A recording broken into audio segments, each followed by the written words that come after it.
So I am convinced that the ancient myths are about recovery of self on the individual level and opposition to exploiters, opposition to oligarchy, opposition to those who want to grab the resources, the gifts given by the gods for themselves rather than for the enrichment of the people, for the nurturing of the people, the nation, the country. The ancient myths have this two-level message.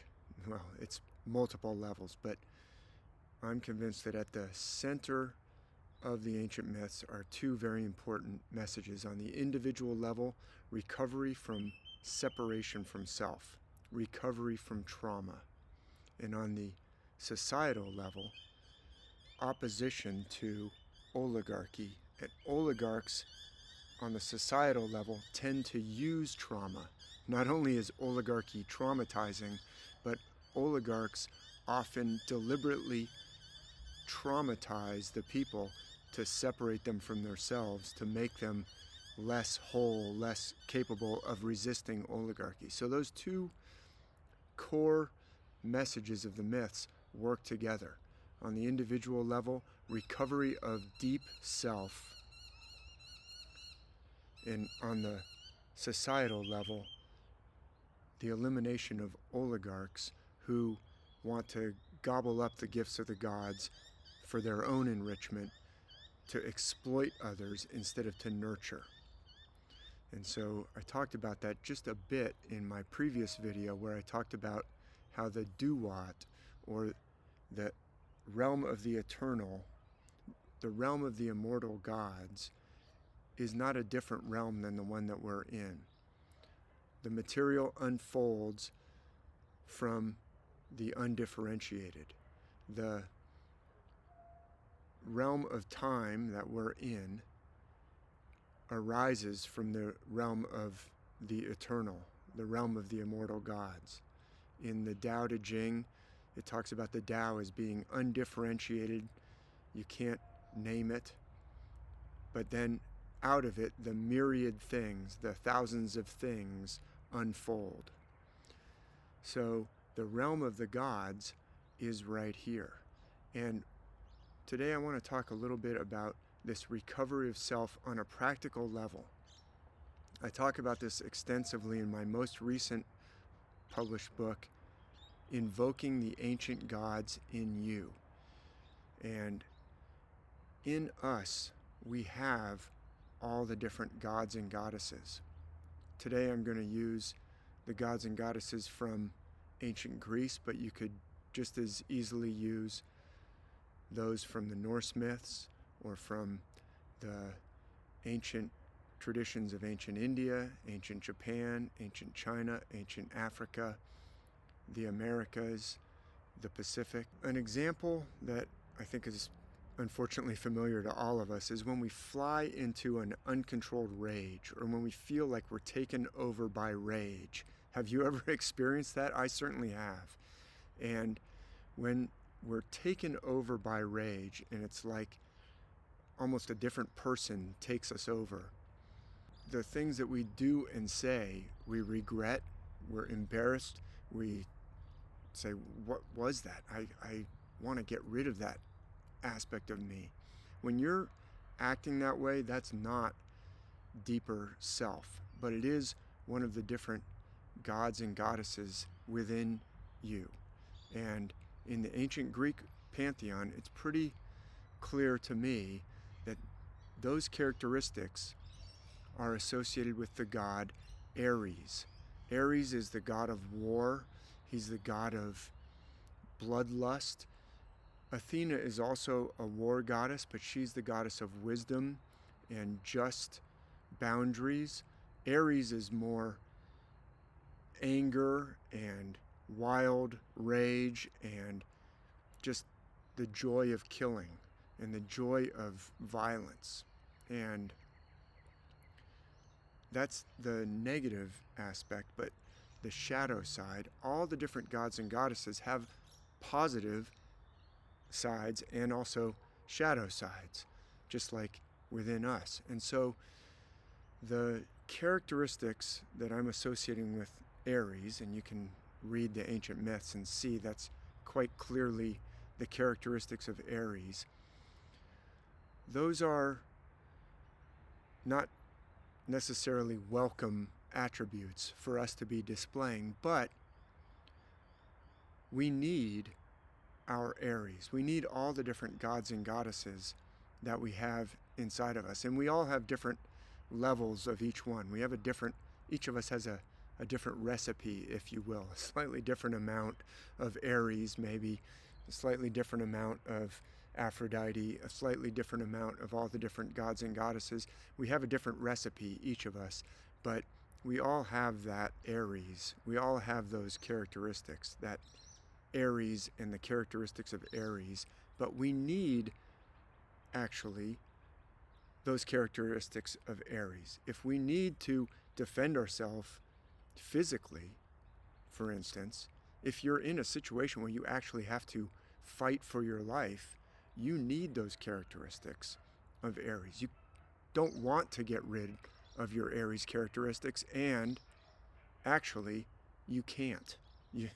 We cannot get rid of any of our different gods and goddesses within us. So what can we do? We can invoke the positive aspects, and we can say to our Aries within us that we are grateful to all the members of our team. All the different gods and goddesses in the pantheon have brought us to where we are. They've all played a part. They've all played an important role. Those characteristics of Aries, we need them. And you can't dismiss them by just telling them to go away. You may remember in the Lord of the Rings, both the books and in the movies, there's the Gollum character, Gollum and Smeagol, and he's like this split personality. And when Smeagol tries to just banish the negative aspects of the Gollum part of Smeagol, he thinks at first that it worked, but it doesn't work. It comes back even stronger. In Invoking the Ancient Gods in You, I quote from Robert Bly, where in one of his books he talks about the idea of trying to put or stuff all the negative parts, the parts that the grown-ups don't like of us. We try and stuff those down into a bag, and the bag just gets longer and longer. All the dark aspects of us, if we try and stuff them into a bag, it just gets longer and longer, and we're carrying it around, all the shadow sides of ourselves. And Robert Bly says, when we put a part of ourselves in the bag, it regresses. You can't get rid of it. You're still carrying it around, but if you try and stuff it away and hide it away, it's just going to get worse. He says, when we put a part of ourselves in the bag, it regresses, it de-evolves towards barbarism. Suppose a young man seals a bag at 20 and then waits 15 or 20 years before he opens it again. What will he find? Sadly, the sexuality, the wildness, the impulsiveness, the anger, the freedom he put in have all regressed. They are not only primitive in mood, they are hostile to the person who opens the bag. The man who opens his bag at 45, or the woman who opens her bag, rightly feels fear. So trying to just suppress or banish or stuff into a bag and seal up the shadow aspects of the different gods and goddesses within us just doesn't work. In fact, it makes things worse. So I talk in Invoking the Ancient Gods in You at a little bit more length here, but carrying on from what we talked about in the previous video, how the realm of the gods is not separate from the realm that we're in. The gods and goddesses, it doesn't really make much sense to try and ask, are they outside of us or inside of us? Are they in a divine realm or are they in this realm? It's all connected. So the realm of the gods is right here. So the ancient ways all have invocations to the different gods and goddesses. And in the Orphic hymns from antiquity, where they exactly came from in the ancient timeline is argued about and frankly unknown, but the Orphic hymns illustrate this. They call upon all the different gods and goddesses, the different hymns. They're to be used for invoking the ancient gods. And in the case of the hymn to Ares, you can see them describing some of the wilder and more violent and more unwelcome aspects of Ares. But then, and the Orphic hymns do this over and over, they turn the corner at the end and invoke the welcome parts. They say, this is what I really need from you, in this case, the god Ares. So you can actually invoke the ancient gods in you. I myself, every morning when I take a shower, I always end by switching it to a cold shower, ice cold shower. And you have to suddenly, your heart rate variability becomes more variable. You have to suddenly deal with that wave of ice cold water. And that's when I invoke all the different gods and goddesses. I say, I've got you. I'm here. I check in with all the members of my team. I see them before me, the different gods and goddesses, Ares and Aphrodite and Zeus. I see all the different gods and goddesses. I imagine them in my internal Mount Olympus, and I talk to them and I say, I need you all on the team. I talk about this a little bit more in Invoking the Ancient Gods in You. Let's take a look at the Orphic hymn to Ares. So if you, like me, have this Ares aspect, this Ares part, this Ares personality, this Ares god that sometimes comes to the fore in ways that can be overwhelming, you can invoke Ares with this hymn. And the Orphic hymns all suggest different incense to burn. So the hymn to Ares comes with the incense to burn is frankincense. You can find that online. You can go on Amazon or other shops and find incense sticks that are frankincense or lumps of frankincense that you can burn in a censer. And you can recite this hymn to Ares. This is the translation of the Orphic hymns that I really favor, that I like the most. To Ares, unbreakable, strong-spirited, mighty, powerful daemon, delighting in arms, indomitable, man-slaying, wall-battering, Lord Ares. Yours is the din of arms. Ever bespattered with blood, you find joy in killing. In the fray of battle, O horrid one, your desire is for the rude clash of swords and spears.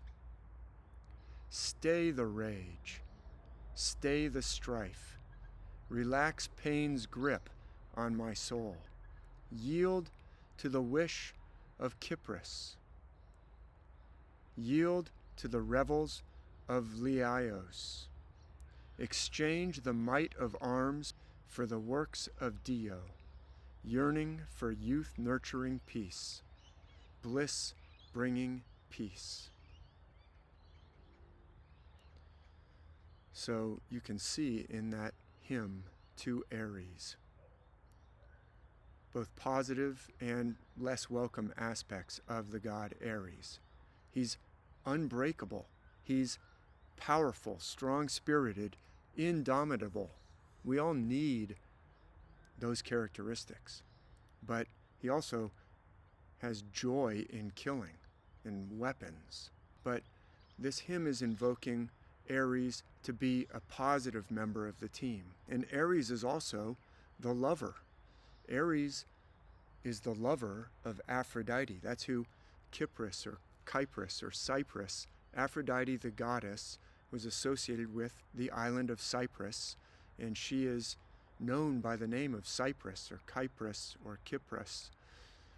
So in this hymn, the poet or the initiate is asking Aries to yield to the wish of the goddess of love, of Aphrodite.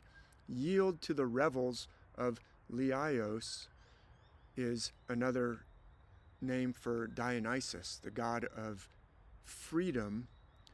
He was also called Liber, freedom, where we get liberty. The god of wine was the god who frees us up from all these doubts, from all these self-doubts, from all these rages. He's saying yield to the revels of Dionysus, who's also associated with Dio. Dionysus means the god of Mount Nisus, or the Zeus of Mount Nisus. Dionysus, Dios of Nisus. That's who the initiates are asking Aries to yield to relaxation and freedom from care, freedom from rage, freedom from strife, freedom from pain's grip on the soul, and bring about those positive aspects of Aries, the lover of Aphrodite. We need Aries. He's not just bloodlust, but also lust and love and sexual power and the revels of relaxation. So this is a very powerful and important hymn. It shows us so much, and it shows us how to call on those different aspects of the gods and goddesses in us and bring them onto the team to play. Well, they're already on the team. You can't change the team. You've got these different gods and goddesses in you. You cannot banish them, but you can ask them for their positive, welcome aspects. And I talk more about that in Invoking the Ancient Gods in You. But this beautiful hymn shows how to acknowledge and welcome and respect the different gifts that the different gods and goddesses bring, and invoke those for our benefit. And so they're all united by that deep self. That's how we interact with the realm of the gods, is through self. And so when we're in the grip of anger and saying things and it's like someone else took us over, you know that you're not acting from deeper self. The book goes into this a lot more, but deeper self is the voice that when you turn on the ice cold water in the shower, or get into an ice bath, or do other practices that can bring us closer and bring self up from the depths, that voice that says, I've got you, I've got us, I need all of you on the team, that is deeper self. And we can practice that to get more and more in touch and reconnected with self in a world that wants to traumatize us, that wants to separate us from self. The ancient myths point us back towards reconnection with self and towards getting rid of oligarchs. And we need that in our modern world more than ever. Thank you so much.